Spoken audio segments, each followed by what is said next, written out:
بسم اللہ الرحمن الرحیم۔ اسے مجھ سے محبت تھی، شدید محبت۔ میں جانتا تھا، لیکن میں ایک بزنس مین کا بیٹا تھا۔ مجھے بہت سنبھل کر رہنا پڑتا تھا، بہت پریکٹیکل۔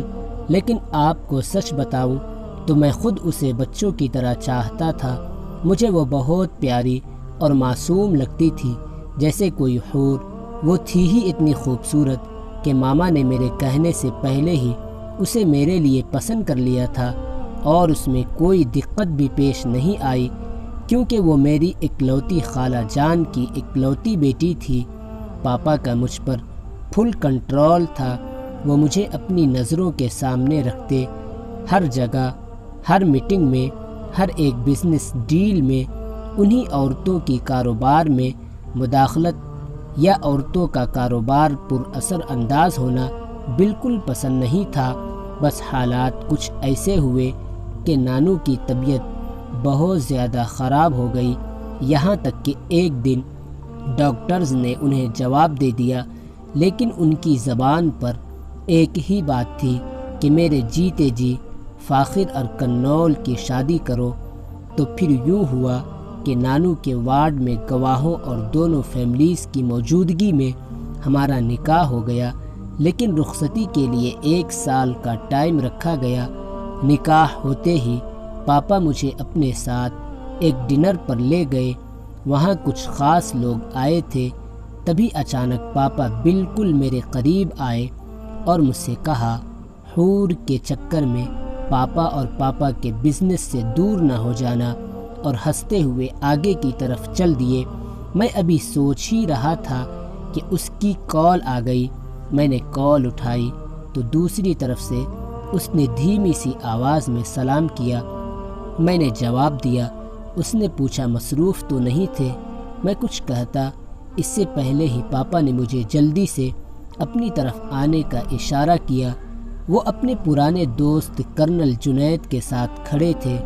میں بس کنول سے اتنا ہی کہہ سکا، میں بیزی ہوں، اور سیدھا پاپا کی طرف چل دیا۔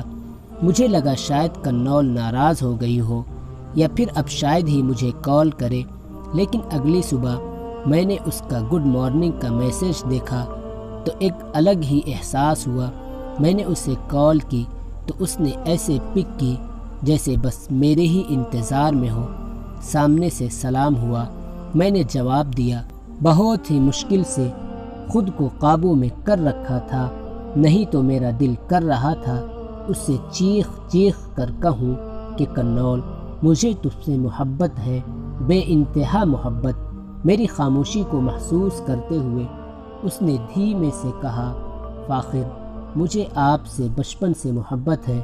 بس اس سے اتنا ہی کہا گیا، اور پھر جیسے وہ میرے جواب کا انتظار کرنے لگی، میں کسی اور ہی دنیا میں گم ہو گیا تھا کہ اس نے میرا نام لیا۔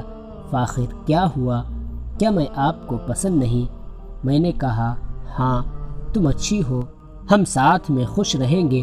بس اتنا ہی کہہ سکا، کیونکہ مجھے اپنا بزنس مین والا بھرم قائم رکھنا تھا۔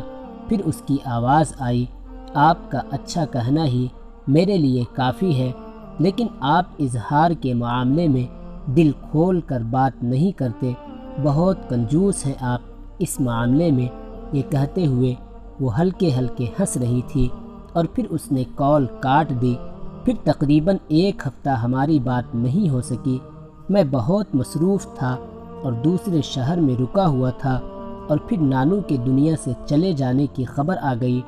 ان کے جانے کے بعد سب بہت اداس ہو گئے تھے، اور پھر میں بھی کچھ دن کے لیے ایک اور شہر چلا آیا۔ کچھ کام تھے، کچھ دل اداس تھا نانو کے لیے۔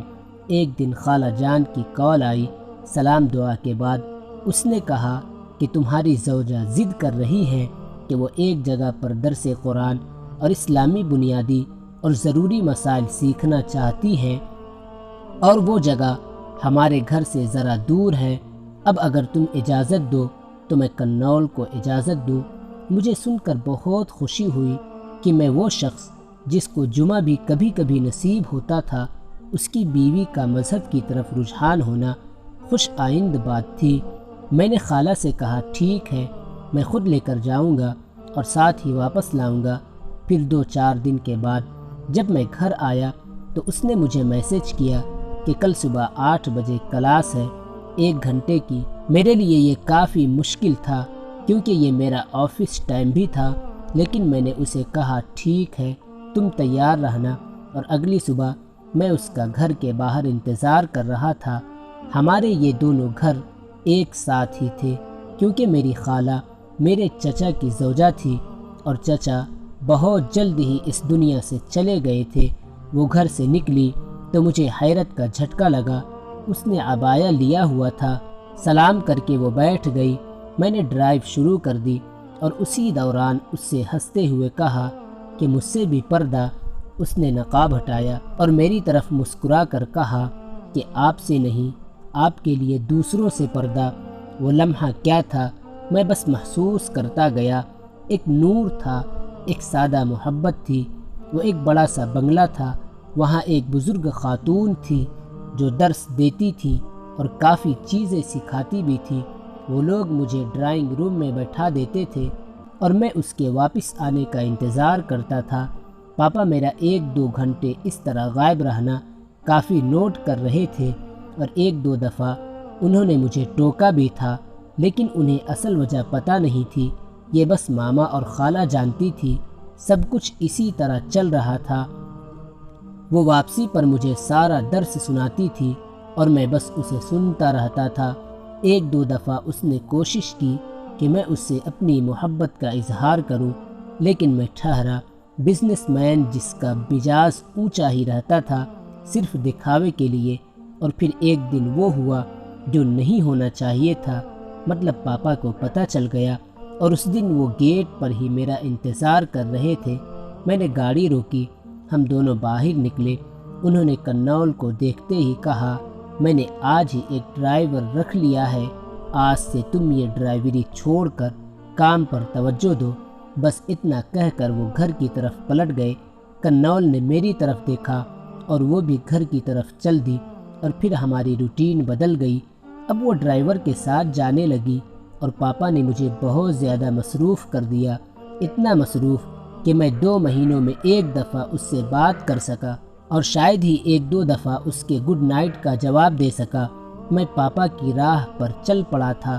میں اسے اگنور کر رہا تھا، پتہ نہیں کیوں، لیکن کر رہا تھا۔